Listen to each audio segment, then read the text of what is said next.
নমস্কার। আশা করি মা তারার কৃপায় আপনারা সকলেই ভীষণ ভালো আছেন বা ভালো থাকার চেষ্টা করছেন।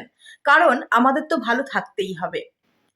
আগামী ২১শে জুলাই ৫ই শ্রাবণ রবিবার গুরু পূর্ণিমা অনুষ্ঠিত হতে চলেছে। আমরা হিন্দু ধর্মমতে গুরুদেবকে ঈশ্বরের সমান মর্যাদা দিয়ে থাকি। কারণ গুরুই ব্রহ্মা, গুরুই বিষ্ণু, গুরুই মহেশ্বর। যাদের গুরু রয়েছেন তারাই জানে যে গুরুদেবের কারণে, গুরুদেবের পরামর্শে আমাদের জীবন কতটা সুন্দর হয়ে ওঠে।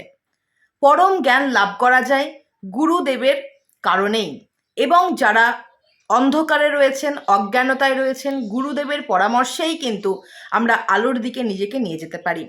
প্রাচীন কাল থেকেই কিন্তু গুরুকে ঈশ্বরের সঙ্গেই তুলনা করা হয়েছে।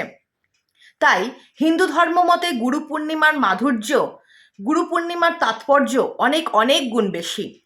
বৌদ্ধ ধর্ম মতে বলা হচ্ছে যে স্বয়ং গৌতম বুদ্ধ আষাঢ় মাসের পূর্ণিমায় বোধিক জ্ঞান লাভ করার পর সারনাথে গিয়ে উপদেশ প্রচার করেন। তাই হিন্দু ধর্মের মতো বৌদ্ধ ধর্মেও কিন্তু গুরু পূর্ণিমার সমান মাধুর্য, সমান তাৎপর্য রয়েছে। আগামী ২১শে জুলাই গুরু পূর্ণিমা অনুষ্ঠিত হতে চলেছে। এই বিশেষ দিনটিকে আরও বিশেষ করার জন্য, আরও সুন্দর করার জন্য, নিজেদের জীবনকে অনেক গুণ গৌরবান্বিত করার জন্য অবশ্যই গুরু পূর্ণিমার দিন এই বিশেষ বিশেষ উপায়গুলো আপনারা ফলো করুন।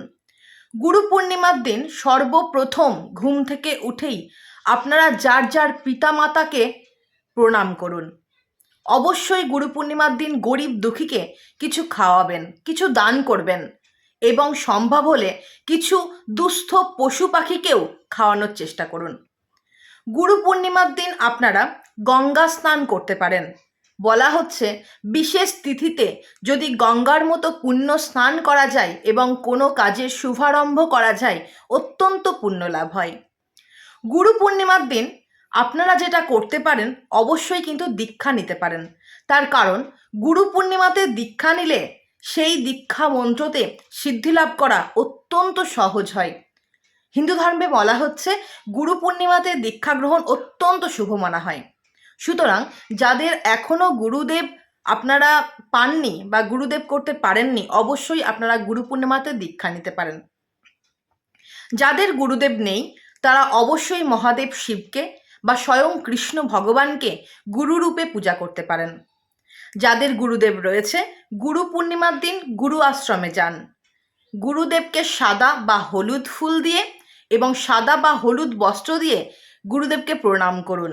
সাধ্যমতো দক্ষিণা দিন। দেখবেন এটি যেন নিজেদের মন থেকে করা হয়। গুরুদেবকে যখন কোনো কিছু দান করবেন, অবশ্যই সম্মান, ভক্তি, শ্রদ্ধা, ভালোবাসা এবং বিশ্বাসের সহিত কাজটি করার চেষ্টা করবেন। যাদের আর্থিক সমৃদ্ধি চাইছেন, গুরু পূর্ণিমার দিন আপনারা একটি বিশেষ কাজ করুন। গুরু পূর্ণিমার দিন লক্ষ্মী নারায়ণের বাড়িতে পূজা করুন। এটি মানা হয় যে গুরু পূর্ণিমাতে লক্ষ্মী নারায়ণ যদি পূজা করা হয়, সর্বদিকের মঙ্গল কিন্তু হয়ে থাকে। সুতরাং মা লক্ষ্মীর যে পদচিহ্ন আপনারা গুরু পূর্ণিমার দিন বাড়িতে আঁকুন। ঘিয়ের প্রদীপ জ্বালান মা লক্ষ্মীর সামনে। অবশ্যই নারকেলের নাড়ু দিয়ে আপনারা মা লক্ষ্মীর পূজা পাঠ করুন। অবশ্যই লক্ষ্মীনারায়ণ গুরু পূর্ণিমার দিন পূজা করতে পারেন, আর্থিক সমৃদ্ধি হবে।